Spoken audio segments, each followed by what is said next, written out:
সমাজৰ গণ্যমান্য ব্যক্তিসকল আজি আমি ইয়াত সকলোৱে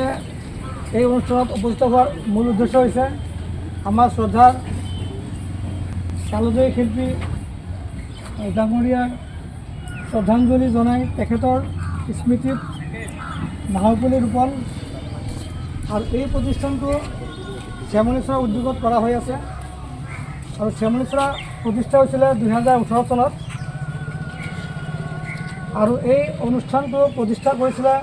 শ্ৰদ্ধাৰ প্ৰয়াত নজৰুল ইছলাম ডাঙৰীয়াই। আমাৰ এই অনুষ্ঠানটোৰ মূল উদ্দেশ্য আছিলে বৃক্ষৰোপণ আৰু বৃক্ষৰোপণ কৰা হ'ব কাৰোবাৰ জন্মতিথি, মৃত্যুতিথি, বিবাহ বাৰ্ষিকী এনেকুৱা ধৰণৰ এনিভাৰ্চাৰী টাইপৰ যিখিনি হেৰি হয় সেইবিলাকত সংগতি ৰাখি প্ৰত্যেকে গছপুলি ৰোপণ কৰিব। আজি ধৰক মোৰ ছোৱালীজনীৰ বাৰ্থডে আছে, মই মোৰ ছোৱালীজনীৰ নামত এজোপা গছ ডনেট কৰিলোঁ, ৰোপণ কৰিলোঁ আৰু সেই গছপুলিজোপা সংৰক্ষণ কৰাৰ দায়িত্ব মোৰেই থাকিব। তেনেকৈ যিসকল ৰোপণিত সমাজৰ গণ্যমান্য ব্যক্তি আছে তেওঁলোকৰ পিতৃ মাতৃৰ নামত এজোপা গছ ৰোপণ কৰিব পাৰিব, কোনোবাই বিবাহ বাৰ্ষিকীত গছ ৰোপণ কৰিব পাৰিব। আমি তেনেকৈ প্ৰায় 2018 চনৰ পৰা এইটো থিম লৈছিলে প্ৰয়াত নজৰুল ইছলাম ডাঙৰীয়াই। তেখেত আজি আমাৰ মাজত উপস্থিত নাই। তেখেতৰ এই মহান কামক আমি শলাগ লৈছোঁ আৰু তেখেতৰ আত্মাৰ সদ্গতিৰ কাৰণে আৰু আমাৰ কালজয়ী শিল্পী জুবিন গাৰ্গ ডাঙৰীয়াৰ আত্মাৰ সদ্গতিৰ কাৰণে আমি মনোপ্ৰাৰ্থনা কৰিম আৰু এই মহান কাম এই কামখিনি আমি জীয়াই থকালৈকে শ্যামলীচৰা জীয়াই থাকিব আৰু আমি প্ৰত্যেক বছৰে প্ৰত্যেক অনুষ্ঠান প্ৰতিষ্ঠানত আমি শ্যামলীচৰাৰ হৈ গছপুলি ৰোপণ কৰিম আৰু জুবিন দাই নাহৰপুলি ৰোপণ কৰিব কৈছিলে আৰু আমি জীয়াই থকালৈকে গছপুলি ৰোপণ আৰু সংৰক্ষণৰ কাম কৰি যাম।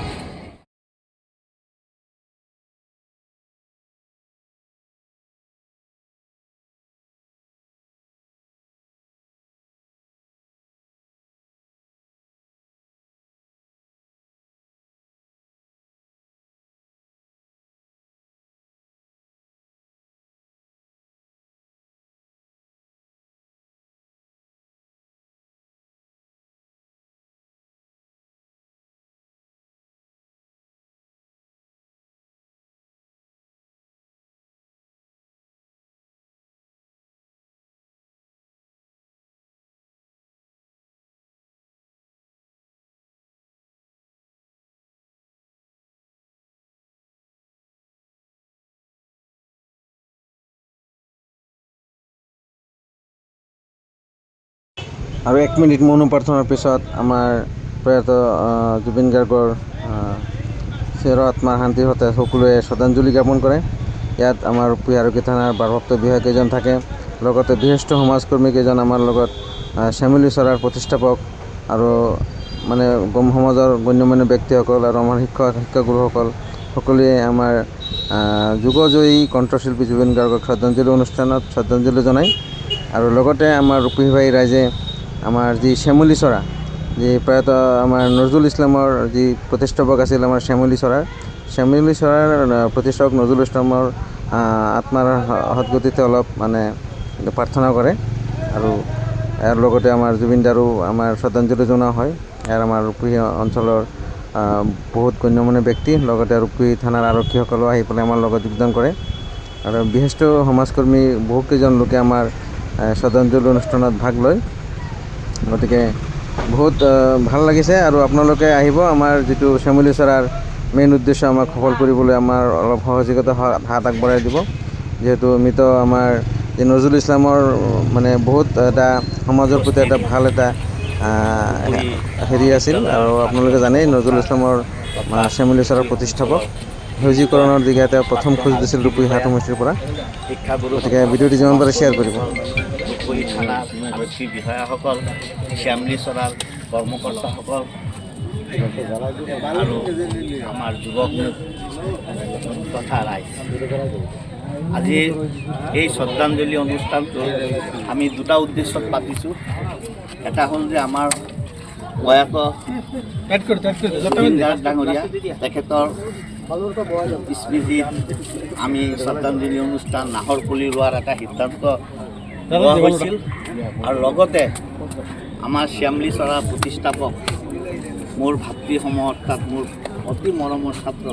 নজৰুল ইছলাম তেখেত এজন প্ৰকৃতিপ্ৰেমী আছিলে তোৰ প্ৰচেষ্টাতে ৰূপহী শ্যামলী চৰাটোৰ গঠন হৈছিলে আচ্ছা হয় ঠিক আছে হয় নমস্কাৰ আমি আজি উপস্থিত হৈছোঁ ৰূপহী আৰক্ষী থানাৰ সন্মুখত যি আমাৰ সকলোৰে শ্ৰদ্ধাৰ আমাৰ জুবিন গাৰ্গৰ শ্ৰদ্ধাঞ্জলিৰ লগতে আমাৰ ৰূপহী আঞ্চলিক আমাৰ যি শ্যামলী চৰাৰ প্ৰতিষ্ঠাপক প্ৰয়াত নজৰুল ইছলাম মৃত নজৰুল ইছলামৰ শ্ৰদ্ধাঞ্জলিত আমি এই ৰূপহী থানাৰ সন্মুখত কেইখনমানি আমাৰ নাহৰপুলি ৰোপণ কৰাৰ সময়ত আমাৰ ৰূপহী থানাৰ সন্মুখতে কেইজনমান মানুহ আমাৰ বিশিষ্ট কেইজনমান সমাজকৰ্মীৰ লগতে শ্যামলী চৰাৰ হৰ্তাকৰ্তা যিমানবিলাক আছে সকলোকে লৈ পেলাই আমি ৰূপহী আৰক্ষী থানাৰ সন্মুখত এখনি গছপুলি ৰোপণ অনুষ্ঠান আৰম্ভ কৰিছিলোঁ ৰাতিপুৱা ভাগৰ পৰা